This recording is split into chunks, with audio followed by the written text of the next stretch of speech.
Life. Some people you get along with really well. Some people are just okay. And some people you never want to meet again. Please join me in welcoming Darkness Tales as we explore these encounters with unsavory characters. So get comfortable and let the darkness take control. Number 1. I was 16 years old when this happened to me. I am a female.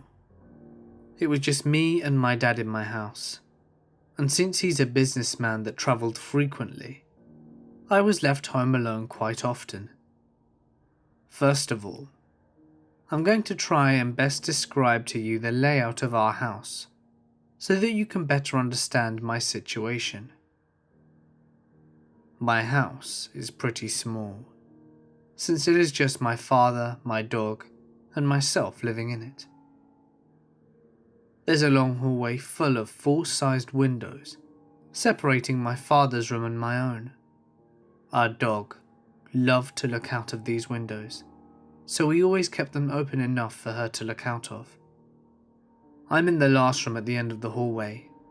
In between the two rooms is my bathroom and spare bedroom. The rest of the layout is irrelevant. It was around 11 PM when the worst night of my life began.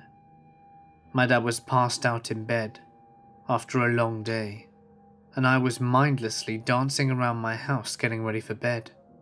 I hopped into the shower, not knowing what was coming next, and of course, like a cringeworthy horror movie, my dog starts aggressively barking up a storm. With my excessive knowledge of how these things turn out for the girls in the movies, I go out to explore. I head to my room to throw some clothes on whilst my dog is still shitting a brick. Months before, I'm not sure how, I managed to break my door handle, so you no longer have to twist the knob to open it. All it needs is a small push. Scared shitless, I barely managed to put on a shirt when my dog opened the door. I looked to see her enter my room whilst in the midst of barking, and that's when I saw it. There's only one window that has vision to the opening of my room, and in the corner of it, I saw a face so seemingly sinister that I can still see it years later. It was dark, so I took a second to comprehend what I just saw, but when I finally realized it, I screamed. My father owns a lot of guns, so when he heard me scream bloody murder, he ran out with a pistol, and he asked me what happened, and I could barely express what I saw. He ran outside to see the man was still near. We stood out there for a minute scanning the area. A man was casually strolling towards us from the opposite direction about 100 yards away. I knew it was him. I got that feeling in my stomach that you can't mistake. It was as if he was trying to cover up where he'd been by coming from a different direction. That bastard didn't fool me though. "You better stay the hell away from my daughter. Do you see what I have here? Do you know what this does?" my father yelled, holding up a gun into the air. I swore he could have shot. The man brushed off these threats easily. "Go die in a hole, you old man," he said. My father then went back inside and went back to bed as if nothing had happened. But I couldn't sleep a wink. I kept thinking he was going to come back and hurt me because of the threats to him. We called the police next morning, and they came and scoped out our house. They looked around the house trying to calm me down, but I was still pretty shaken up. He went to the front yard first, and that's when he saw it. In front of the windows in the long hallway, there were small bushes, and from this window you could see my room very clearly. If he tried to tell me the news without making me more upset, he failed. There were indents in the dirt right in front of the window. That meant that he knew he needed to look there, and it seemed like he had been here more than once, because of the broken pieces of bush and the divots on the ground. Turns out he was our old neighbor's nephew, and he'd been staying there for a few months. He was never arrested, never got in trouble, and probably got barely more than a slap on the wrist. But at least he's gone now. How long had he been watching me? I'll never know. All I know is I keep my door shut, and I never keep the blinds open. So creepy nephew that had been watching me for God knows how long, let's not meet again. Number 2. I'd had more than my fair share of creepy encounters in my life. Somehow I always seemed to attract weirdos and generally strange happenings. I thought I'd share a particularly unsettling recent encounter of mine from this past year. This all started last summer, the summer of 2013. I had just turned 24, about a year out of graduate school, and back living in California in my childhood home with my father and our dog. My days were mainly spent applying for jobs in the mornings, sending out my resume and cover letter online, and then heading over to a park for a vigorous workout in the afternoon. I found that keeping to this schedule was the most productive for me. I live in an upper middle class area of a large city, in an area with no sidewalks. Neighborhood walks or jogs were out of the question. I was pretty allergic to the grass at a really nice neighborhood park that is about 5 minutes from my house, so nearly daily I'd make the trek to a much larger park, which, although was a good 20 to 25 minutes from my house, and in a slightly more questionable part of the city, provided a really nice jogging track and beautiful peaceful scenery, including a man-made lake and various species of birds. I kept firm to this daily schedule during the week, giving myself a break on the weekends. Being that my visits were during the daytime on weekdays in the summer, the park was mainly inhabited by older senior citizens, mothers with young children, and middle and high school age kids on summer vacation. Although I usually visited the park around the same time each day, I never really picked up on seeing the same people there. The park was quite large, and I really liked how uncongested the jogging path around the man-made lake was.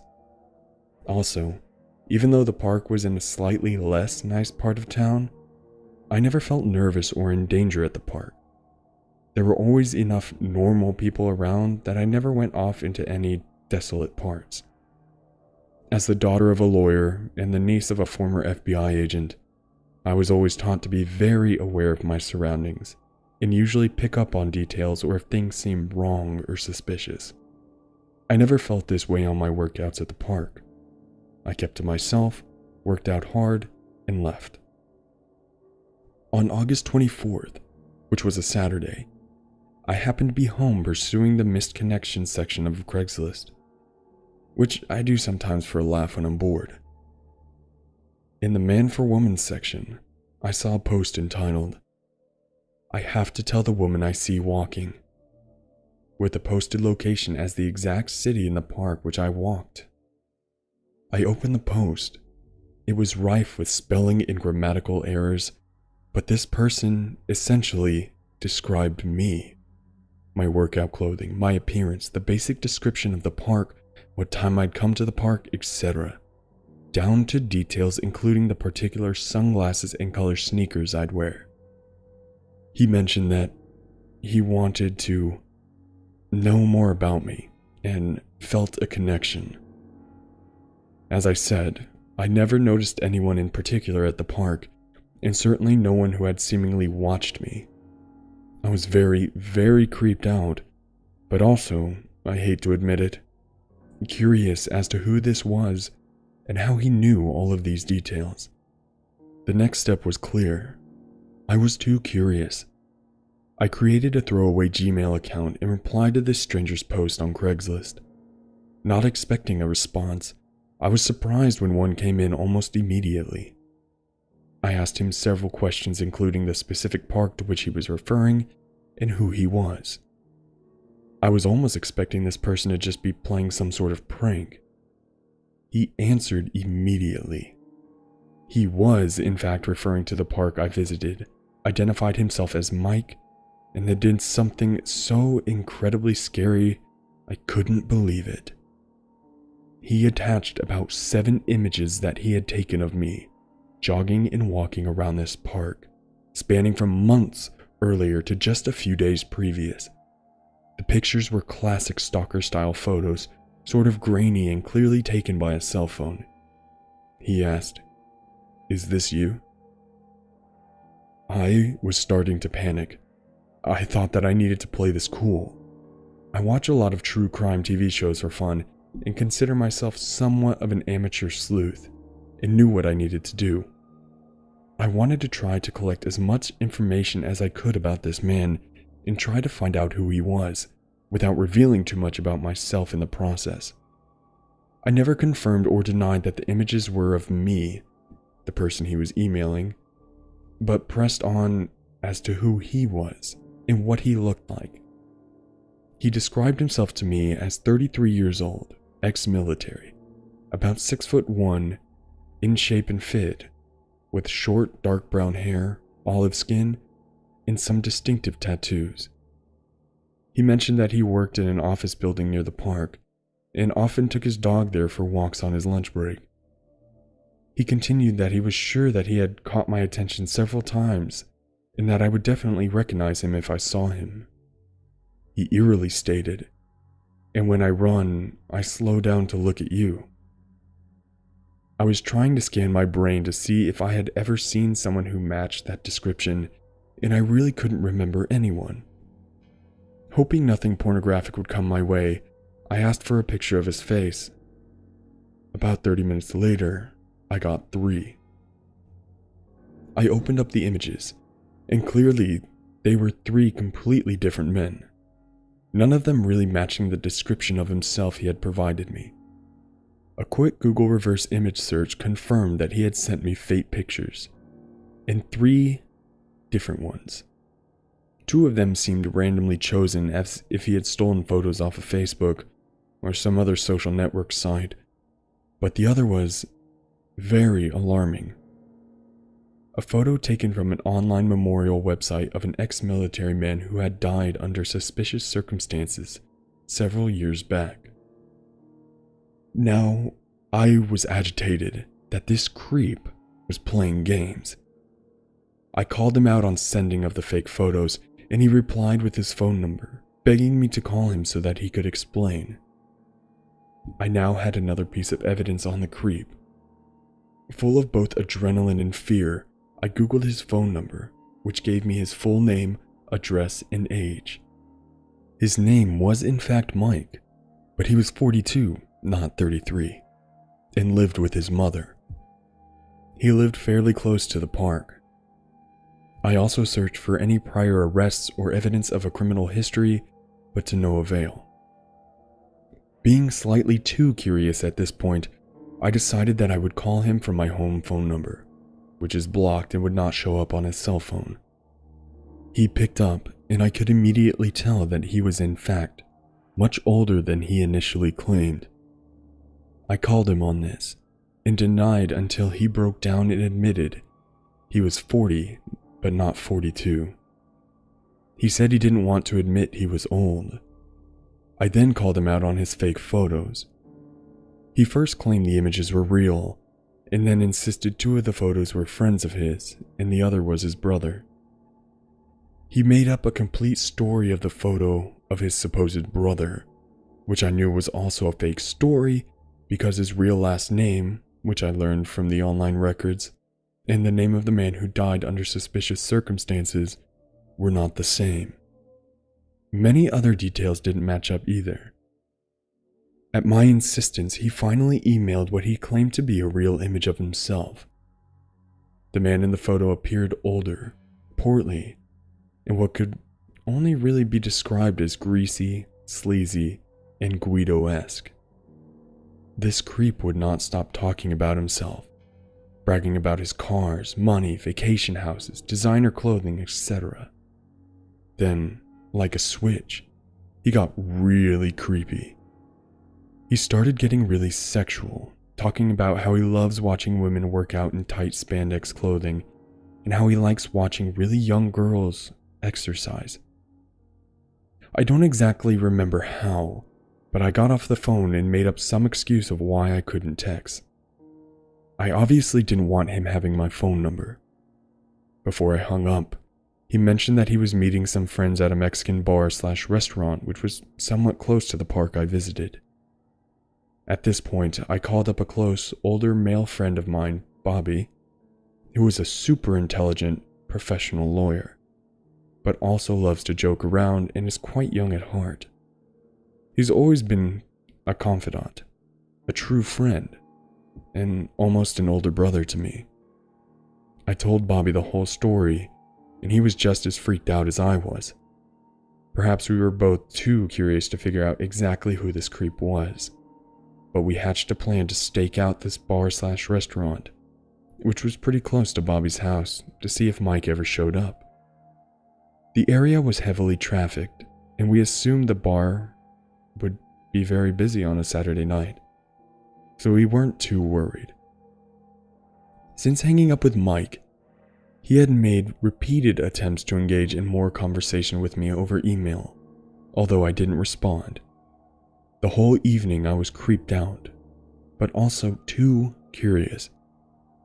I drove to Bobby's house, left my car in his driveway, and Bobby drove us to the vicinity of the bar. The plan was for me to wait in the car, which was parked around the corner from the restaurant, while Bobby would casually go inside and order a drink from the bar and see if he saw Mike. I had previously shown Bobby the real photo that Mike had sent me earlier. I definitely did not want to go in, see Mike, and confirm to him that it was me, the girl who he had stalked and photographed for months, who he had found, spoken to on the phone, and now was seeing in person. So, bad idea or not, I stayed in the car and was in constant contact with Bobby, who was inside the Mexican restaurant. I was in such a jumpy state, trying to stay calm, my mind moving a million miles a second and compulsively checking my text. Maybe around 30 or 40 minutes later, Bobby left the restaurant and hopped into his car. He seemed very shaken and just not like himself. He insisted we drive around a little bit and not go back to his house right away. Bobby is always calm and level-headed, and it was unusual to see him like this. When we finally stopped killing time and driving around, we went back to his house and went into his newly redecorated TV den to talk, so that we wouldn't wake up his brother. This is when he told me the story. Bobby, as planned, had walked into the Mexican restaurant and got a seat at the bar. Surprisingly, the bar was not crowded and was starting to clear out. Bobby said that what seemed to be a large birthday party was leaving, and he was told that the kitchen was closing, and there were only a few patrons. Shortly after he ordered a beer from the bartender, a single man came up and sat right next to him and immediately started making small talk. This was odd to me, and the first red flag that this was Mike. Because in the city where we live, strangers pretty much keep to themselves. It wasn't like this man was drunk and being super friendly either. Bobby said that the man was completely sober and didn't even seem to be drinking or eating. Bobby told me that the man resembled the real photo that Mike had sent me over email, almost like an aged, has-been actor or an older, out-of-shape former bodybuilder, and that this man then began gloating about his money, cars, houses, etc., just as Mike had done to me earlier on the phone. Bobby said that the conversation was completely one-sided, Bobby only managing to eke in a wow or oh really in an as enthusiastic as he could fib tone. Then, Bobby told me, like nothing, the man just started ranting and raving and getting very visibly angry over how he couldn't meet any decent women. Bobby's older brother, whom he lives with, and mother sadly suffer from mental illness. He's been around it his whole life, and is pretty aware of mental illnesses when he encounters it. Bobby told me that the man was very clearly mentally ill, as he went on and on about how he watches women but that things never get anywhere until he takes things into his own hands. Looking back, we both concluded that Mike was probably referring to coercing or forcing women into sexual situations with violence. I was completely sickened at this point and felt like I really dodged a bullet. Bobby, disgusted and having heard enough at this point, told me that he calmly acted like he was tired, paid for his beer, and got up from the bar stool to walk out back to his car, and me. Then Bobby told me the worst part that honestly still freaks me out to this day. As Bobby was putting his wallet back into his jeans, Mike leaned in super close and told him point blank, and in what Bobby said was calm yet somewhat sneering tone, "You can tell your friend I'll be waiting for her at the park on Monday." Bobby had never, ever mentioned me or any of the situation to Mike, and I had never mentioned any of my personal life, including my name, social networks, friends, or anything of the like to Mike. Horrible. After this, I stopped going to that park. I tried to forget about the whole incident. Mike had emailed me a fair amount for several weeks, alternating between seeming desperate, yelling at me, and being intensely sexual and creepy and stalkerish. I never replied. I figured that Mike was truly mentally disturbed and would eventually leave me alone as long as I didn't provoke him. I've dealt with some stalker situations before and really didn't feel like getting my dad involved and going through everything with the police. Also, I didn't feel like Mike was too big of a threat. I mean, he didn't have my real name, my real email address, any of my phone numbers. I figured that as long as I avoided that park, I'd be fine. Months went by and I stopped checking my fake email, started a new job, and pretty much forgot about Mike. I also got a new cell phone and a new cell phone number, completely unrelated to this Mike issue. I gave my new number out only to my dad, my new boss, and a handful of lifelong friends. I was very careful, and more guarded than ever due to this incident. I also never picked up blocked or private numbers on my cell phone. Then, on November 26th, while at work, I got 5 calls on my cell phone in rapid succession, from blocked numbers, with 5 corresponding voicemails, followed immediately by a call from a number I didn't recognize with no voicemail. I didn't like to check personal calls during the workday, especially from blocked or unrecognized numbers, and put it out of my mind for the time being. Later that night, at home, I remember the calls and played the voicemails. The content was extremely unsettling. The man on the phone repeated the lyrics to the song "Me So Horny" by 2 Live Crew in various accents, said my name multiple times, and said some muffled things that sounded somewhat like threats or general sexual harassment. He also seemed to have great difficulty in hanging up the phone. Then, I googled the phone number that called me immediately, literally a second or two later, following the 5 blocked calls / voicemails, who I assumed was the same person. I stopped. Yep, it was Michael, or Mike as I had known him. I'm pretty sure he called 5 times blocking his number, and then accidentally called again forgetting to block his number and hung up once he realized his blunder. To conclude, I have no idea how he got my new cell phone number, my name, or anything. I can conclude that he may have picked up my name from listening in on a phone call of mine at the park, months before. Seeing as he was insane and unstable enough to think photographing and stalking women in a public park was acceptable behavior, I wouldn't put listening into conversations or spying past him either. But how he got my cell phone number is completely unexplainable.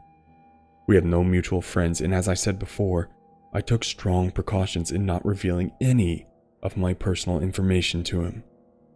I have since blocked this number. Nothing has happened since November, thankfully, so I finally felt a bit more comfortable in sharing this scary, scary story.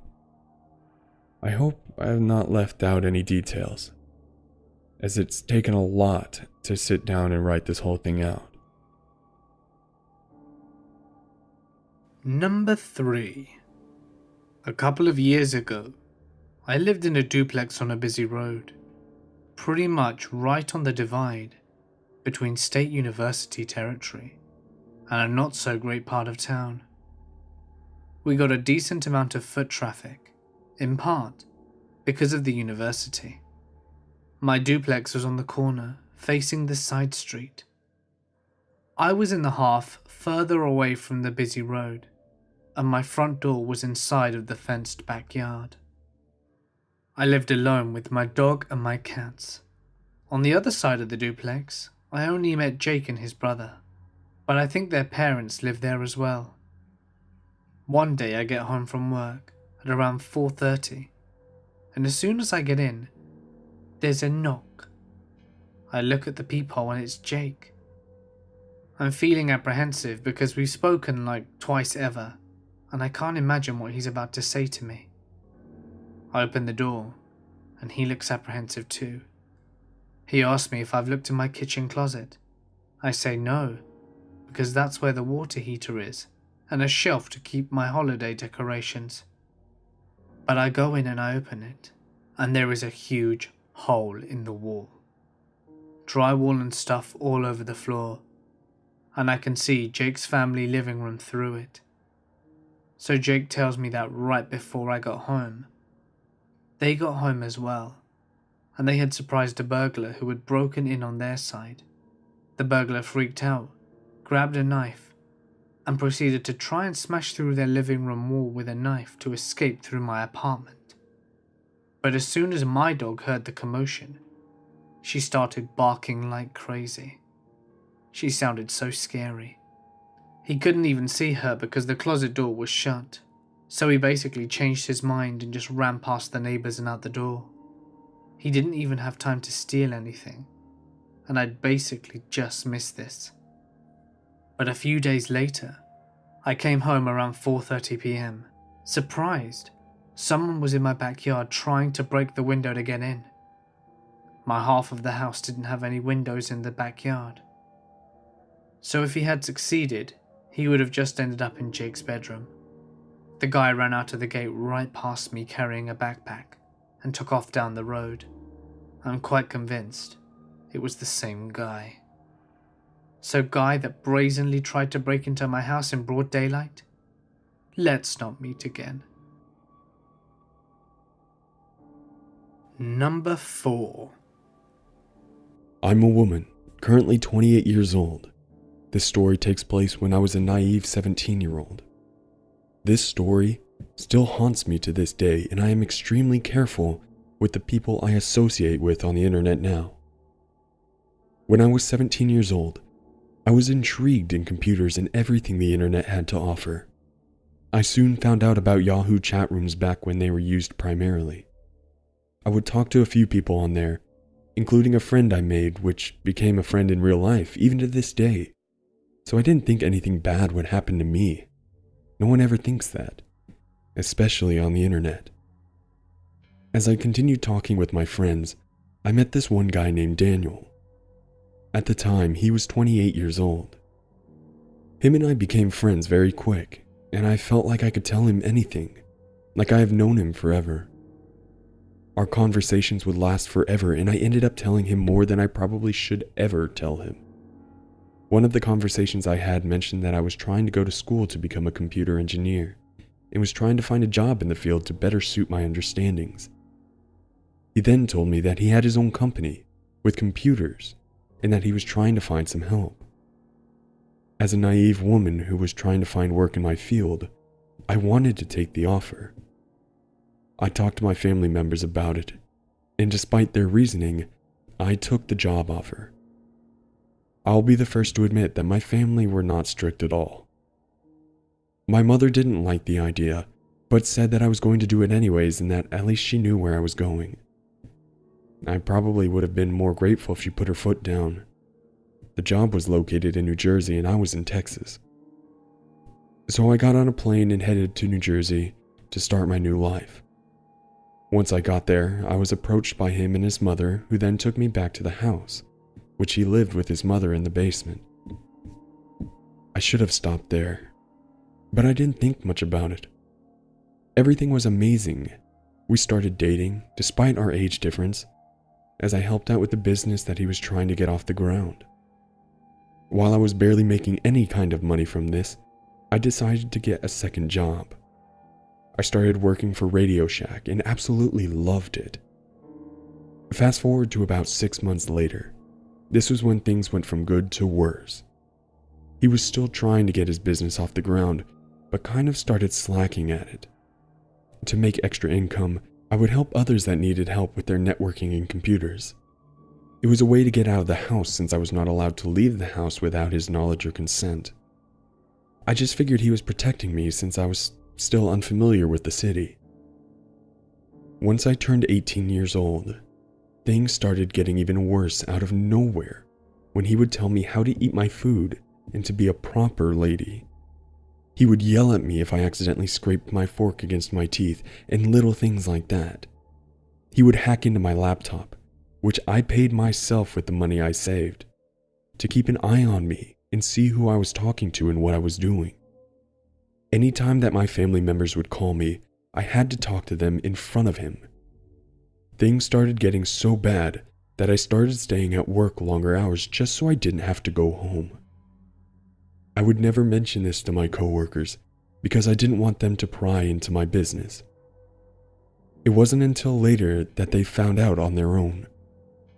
One of my coworkers has a huge crush on me and always worried about me when it was time to go home. He knew that I would rather work a double shift than go home, and that made him worried. I honestly wished I'd stayed in contact with him. He was one of the best friends a girl could ask for. I started getting into MMORPG games since they took me out of reality I was living in at the moment.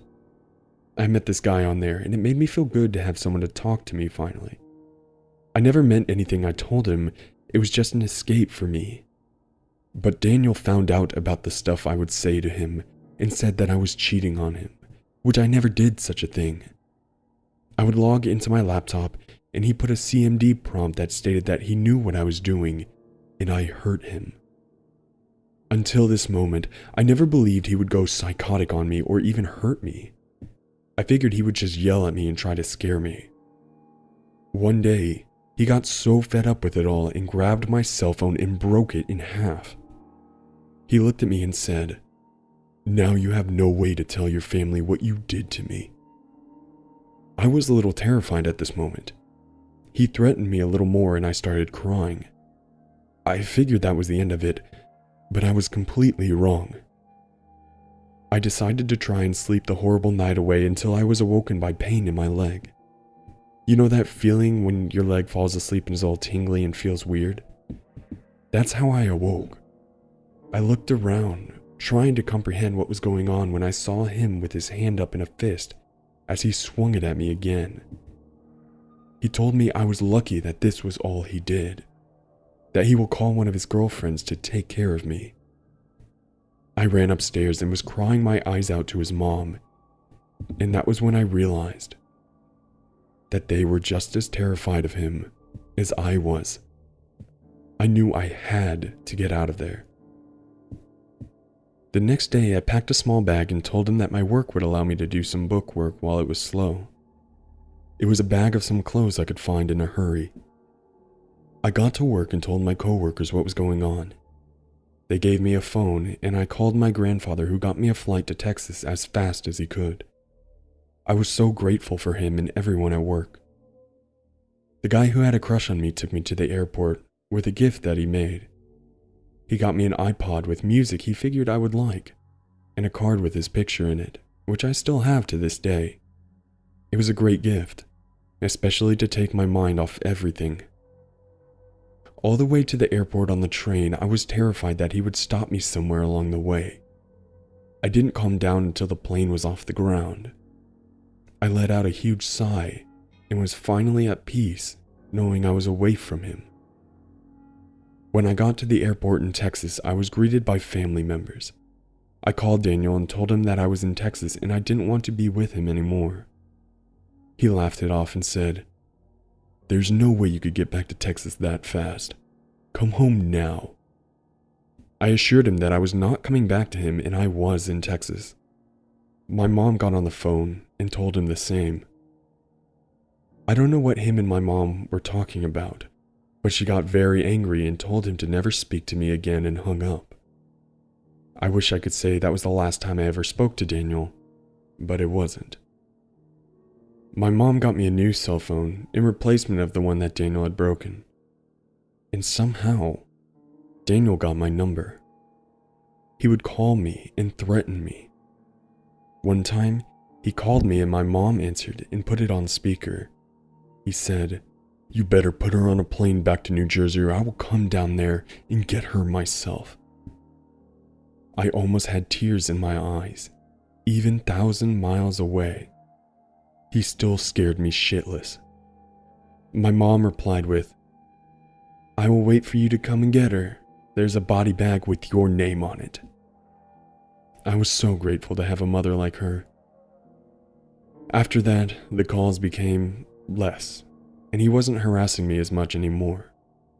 It took about 2 months for him to finally stop calling me completely, and I was able to move on with my life. I do not talk to people the way I used to anymore. I watch what I say to anyone now. Daniel, let's not ever meet again. Number 5. I live in a small town, and lately, there's been a lot of activities trying to bring the community together. One of these is rock hunting, where everyone paints rocks and hides them around town, and when you find them, you post about it and then re-hide it, sort of like geocaching. A group of friends and I decided to go on a late night walk. There were 5 of us.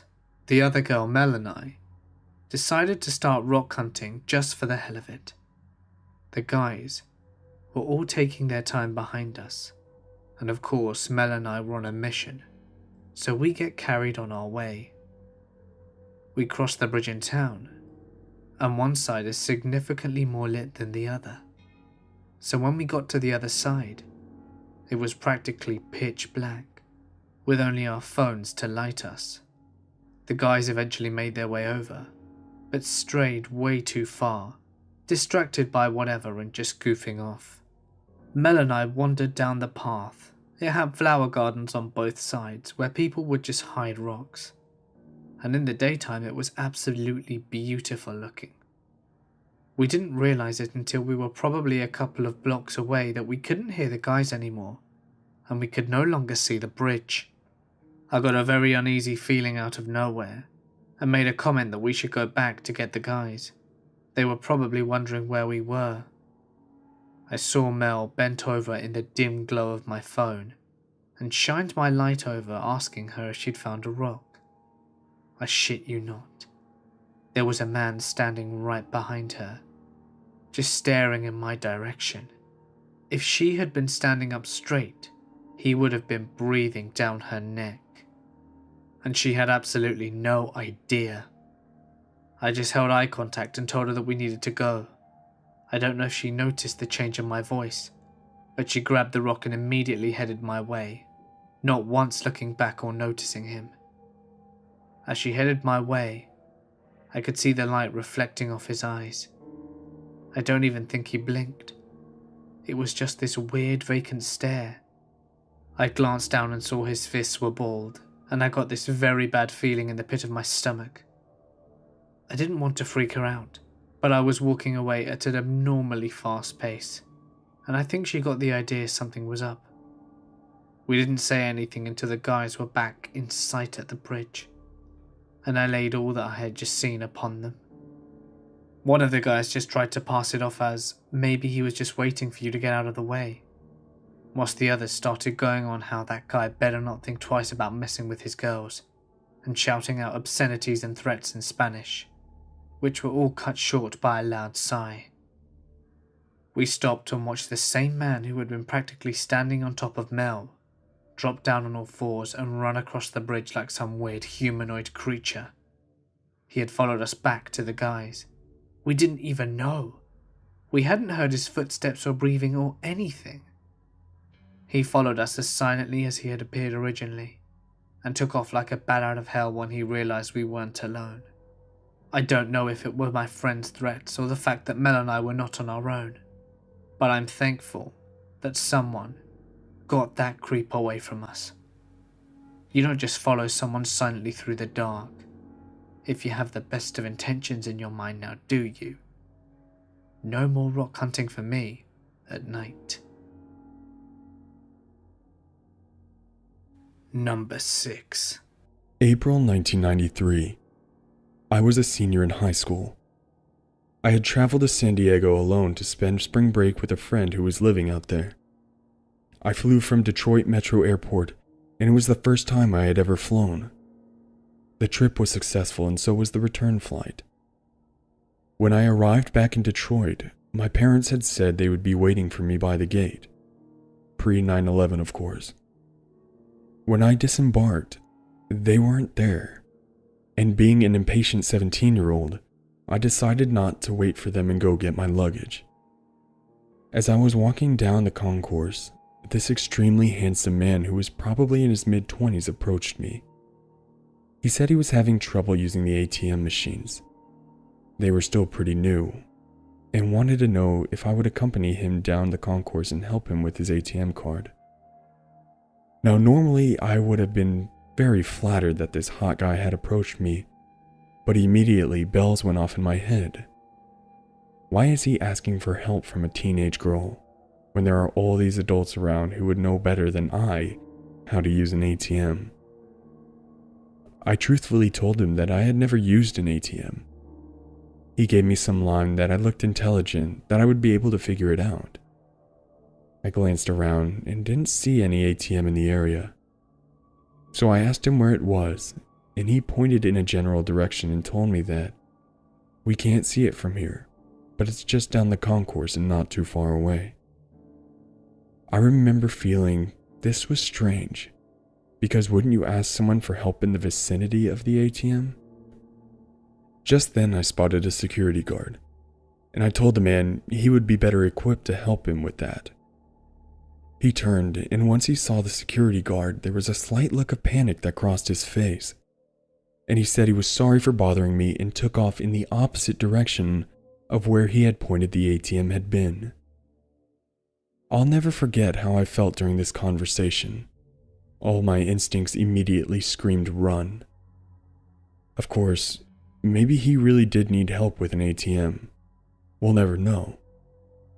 All I know is that I feel as though I avoided something sinister on that day 23 years ago. Number 7. I was at a friend's house spending the night when I was in middle school. As expected, we'd stay up all hours, which didn't matter most of the time, except the bathroom was right near his parents' room. About the only time we'd get into trouble would be when someone would wake them up when nature called. To avoid this, we'd go out to the basement door and just pee in the neighbouring woods. The door stayed unlocked most of the time, because we'd managed to lock ourselves out more than once. This was also compounded by the fact that we'd all wander out and find something to do in the woods on a regular basis. This night, his older brother was home and kept barging in on the basement door and raining chaos from above. So we decided to lock the door just to deter him. Not that it really would have been a big deal keeping him out, but at least he'd have had to use the other door and key, and took the barging fun out of it for him. Around midnight we hear the handle jiggle, and don't think much of it, figuring it was just his brother. After about 5 minutes of on and off hand fondling, we finally hit the door and yelled for him to stop. There was silence on the other side. There was no response, but around 10 minutes later, it started again, and the process repeated. This went on for about 2 hours until finally, after telling him to just stop, we said screw it and ignored it. So fast forward to around 9 AM. We were stirring and one of my mates had to go to the bathroom. if you've ever had a sleepover like that, there are bodies strewn all over the place, and once the first person starts to walk around, it kind of stirs the nest. We all started stretching and making our ways to relieve ourselves of all the soda that we'd binged the night before. As we go walk outside, I grabbed the door handle and closed it behind me, and noticed it felt rough. After looking at the space around the keyhole, I saw it was all but destroyed. There were giant scratch marks on every surface, and the metal guides were bent and skewed. I asked my friend that lived there what had happened, and he said that it's the first he'd ever seen of it. Not really wanting to be blamed for something that his brother did, we went upstairs and told his parents about the night before. After his dad went downstairs to see what we were talking about, he went completely white and ran upstairs to call the cops. Evidently, someone had been trying to force the lock open whilst we were all inside. That actually happened to me more often than once on different occasions. But what completely freaked me out about this is that this person knew that we were in there, but that didn't deter him, and he kept trying to get in even more. I don't know what kind of person that would be. Number 8. Before anything, a little backstory. I was 10 at the time and was visiting my hometown in Ecuador for the summer. At the time, I knew just about everyone in my small little town of Alausi, and so did my parents, which is why they let me go on my own way that day. Anyways, here's my encounter. Back when I was 10 years old, my family decided to take a visit to my hometown in Ecuador. We went for the summer and planned out just about our whole stay. One day, my mom and dad were getting ready to go to a wedding, and I was in the house with them. My big sister went over to a friend's house, and my other relatives had already left for the wedding. I was supposed to stay at home, alone for the duration, but I saw that it was a beautiful day out and decided to ask my mom and dad to go to the park. That was no more than 2 blocks away.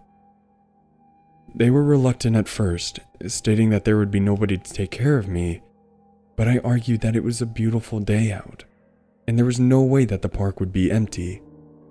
And they kept getting dressed as I kept on arguing until they finally gave in. They said that I can go to the park as long as I was back before dark. I agreed and ran outside to head to the park. It took me no more than 10 minutes to get there, and I was ready to make new friends and play around. But oddly enough, there was nobody else at the park. It looked abandoned, which was weird seeing how this was one of 2 parks in the whole city. It should have been packed, but I paid no mind. I believe I ran over to a swing set, or slide, it was 12 years ago, I can't remember, and played around. As I played, I suddenly heard a voice from the distance. A clown was on the other side of a gate and motioning for me to get closer. Behind him was a white van, which I had noticed just before, but just thought it was a delivery truck. I slowly started walking towards the clown and stopped a good distance away from him. He asked me, "Hey kid, do you like clowns?" I shook my head no, and he gave me that clown frown and said, "Well, let me see if I can change that." He opened up his car, and by looking inside I saw there was only 2 boxes, though I wasn't sure what they were filled with, and that was it. No seats, no posters, just those 2 boxes, and then complete emptiness. Being a child, I still paid no mind to it and watched as he pulled out a deflated balloon. He wrapped his lips around the end and blew it till the balloon was fully inflated. He tied the end and started to form the balloon into a balloon animal of a dog. He showed it to me and I smiled. He then motioned me to come closer, to which I complied. He handed the balloon to me and said, "Do you like?" I nodded yes this time and gave him a little smile. He then grinned in the creepiest way possible. The grin was so creepy that even as a kid, I knew to back away a bit. The clown then said that if I wanted to see the rest of his tricks, I would have to get into the truck. I told him that the exit was on the other side of the park and I wouldn't be able to climb the small gate. He then said a few words that haunt me to this day. "Get a little closer and I'll carry you over. Then we can have loads of fun in my truck. Come on, kid." While saying this, he still had that creepy grin plastered across his face. I merely backed away and told him, "No, it's okay, sir." His grin turned into anger as he thought he was annoyed at this. He placed his hands on his hips and said to me, "Aw, but we were going to have so much fun." Right when he said that, I heard a voice on the other side of the park yelling, Son, I'm here to pick you up." I turned and saw a man that I recognized as a local neighbor. He wasn't my real father, obviously, but the little me knew to run over to him. I said nothing to the clown. I just ran to the man and gave him a hug. The man waved to the clown and said, "Thanks for keeping my kid entertained." To which the clown replied, "No problem." As we turned around, I was able to hear this man murmur, "Sick fuck." I looked at him and asked, "Sir, what exactly is going on?" He gave a sigh and explained everything. As it turns out, that was no real clown. He was a man that had been kidnapping kids all across Ecuador. He would lure kids with the clown costume and take them away to God knows what place. The people of my town had a feeling he was coming to here, which was why the whole park was deserted. He said that he was walking by when he noticed that I was talking to the clown, and ran over to basically save me. As he told me this, he also dialed for the police to report the incident. We had finally arrived at my house and this man said, "Be careful with who you talk to, son. Not everyone is who they seem." I gave him one final hug and gave him a thanks for saving me from that sick fuck. He gave me a rub on the head and said, "It's okay, my boy. Now hurry on in. I have my own things to worry about." I nodded and ran in the house. Nobody was there, and by the time they had returned, I had decided not to tell anyone since I knew they'd flip the fuck out.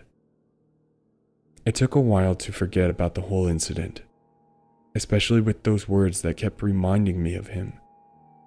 But I soon forgot, till I came across this page and memories of that clown flooded into my head. I'm not quite sure what happened to the sicko, but hopefully he's behind bars. Hopefully. So, to that creepy clown from long ago, let's not meet. Number 9. When I was little, I was always really paranoid. Even the smallest thing would startle me. One day, I went back from school because I had detention with my best friend Peter. We were always troublemakers, but this time, we had to stay late because we misbehaved in detention and we had to stay an additional 2 hours longer. We begged the teacher giving us the detention to let us go early because we had to walk home, but the teacher wouldn't budge and was a fitting punishment for us not behaving. It was a 3-mile walk back home and it was already sunset. Being the paranoid kid I was terrified walking back this late. But I knew we had to walk fast because if we didn't, my mum would be back from her job and would know that I had been in detention. So we kept a swift pace and started walking to the road home. The normal way to get to school is right alongside the road, with tons of cars and peoples always driving or jogging by. But there was also a shortcut that led right through a pretty rundown neighborhood and went through a very smallly wooded area.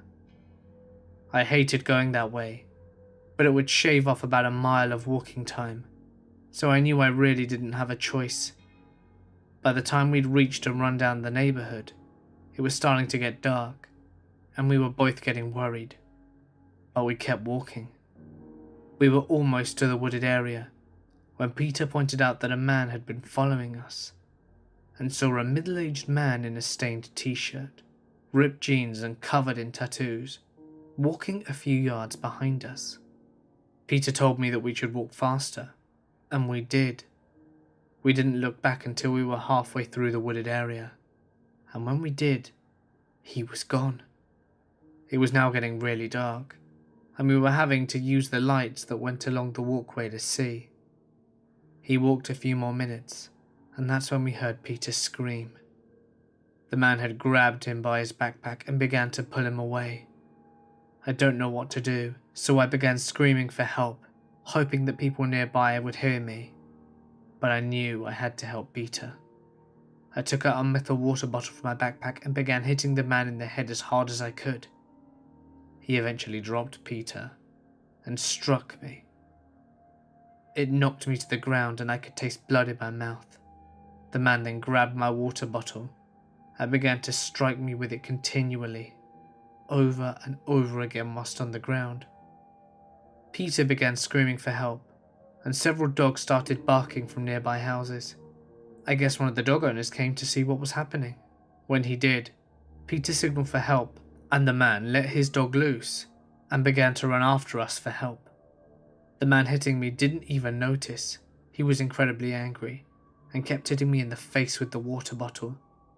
I tried to cover my face to turn away, but he then screamed to just hit me in the head. I remember crawling up into a ball, and then the dog bit the man in the leg. He screamed and I saw blood drip from the wound. Shortly after, the neighbour came around calling, and the man following us ran off. Peter and I were both fine, other than being scared shitless and having a bloody face, broken nose and a big headache. But the police never caught the man, and that's what scares me to this day.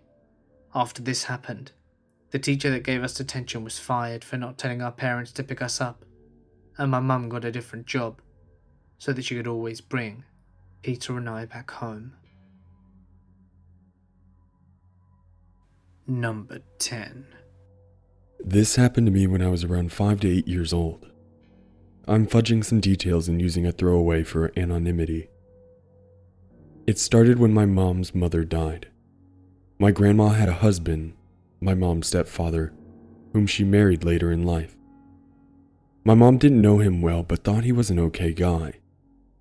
But over time, my grandparents' relationship soured. My grandma complained that they fought all the time. There wasn't any signs in the relationship that it was actually abusive, although in retrospect maybe it was. Anyway, my grandma died suddenly and my mom and I went to stay with my step-grandfather for a while, so we could sort through my grandma's stuff. She had hoarding tendencies, and help him with all the shit you have to take care of after death. But my mom started to notice some things didn't add up. My grandma had been healthy and active and she just suddenly stopped breathing in her sleep. Okay, it happens, I guess. But why was my step-grandfather so cheerful? And why did he have an expensive vacation planned next month, booked before her death, with no ticket for my grandma, when they always vacationed together before? And in a house full of disorganized clutter, isn't it convenient that he had all the relevant insurance/will/legal etc. information already gathered neatly in a folder, which my mom was prevented from looking at? Just lots of little things that made my mom wonder. So she started asking questions, and that's when we started getting stomach aches. They happened regularly after meals and got worse towards the end of each day. Previously, my mom and step-grandfather had alternated cooking, but he started insisting that he'd take care of all the cooking, to the point where he was aggressive about it. Being so young, my memory of all this is foggy, a mixture of my true memories and what my mom has told me. But I do have some clear memories, and one is this. My mom sat me down at the table, then walked over to the counter where he was finishing the meal, unaware of her approaching. When she reached out to grab a finished dish and set it on the table, he noticed at the last minute and screamed at her, "Leave that alone, I've got it," and snatched it away from her. She watched him carefully after that and noticed he always seemed to fiddle with two of the dishes right before serving them. always to me and my mom. She was getting scared now, so early one morning, she snuck a look at the folder of insurance and legal documents I mentioned earlier. The details are too personal to go into, but suffice it to what she saw there convinced her. She believes, and I do too, that my step-grandfather, tired of being married to someone he hated and not wanting to lose his assets in a divorce, smothered my grandmother to death in her sleep. When we came around and started asking questions, he poisoned us, either to kill us or to cover up the murder or to make us sick enough that we'd want to go home to recover. I think the latter is more likely, but I was a small kid and I was getting very sick, and it would have been easy to overdose me even if he didn't intend to. My mom woke me and we immediately fled. The stomachache stopped. A few weeks later, we broke the lease on our apartment and moved somewhere he would never find us just in case. We never spoke to him again. I asked my mom years later why she didn't go to the police, and she said she didn't know. She was still reeling from the death of her mom and was panicked, and did what felt right at the time. So that's the story. Children are surprisingly resilient, or clueless, so this didn't really bother me when I was younger. And aside from using it every 2 truths and a lie game I've ever played, I didn't think about how fucked up it was until I was older. How much danger I was really in. 20 years later, is he still alive? And where is he now? Creepy step-grandfather, if you are out there somewhere, let's not meet. Hey guys, it's Mort here, and thank you so much for listening. I would like to extend a huge thank you to Darkness Tales for his help in this video. He's a really awesome narrator, and has a great channel, so please click the link on screen now to check him out. Something I'd appreciate more than anything in the world is if you would smash that like button and subscribe, as you won't want to miss what I have in store for you next. Do you guys like Let's Not Meet stories? And do you guys want more in future? Please drop a comment letting me know. And if you have had a creepy or paranormal experience that you wish to share, feel free to send it to my email, which you can find in the description. You can also follow me on Instagram and Twitter @TheMortisMedia for some secret stuff you won't find anywhere else. But anyway, for now guys, I'm going to sign off. Stay awesome, and I'll see you in the next one.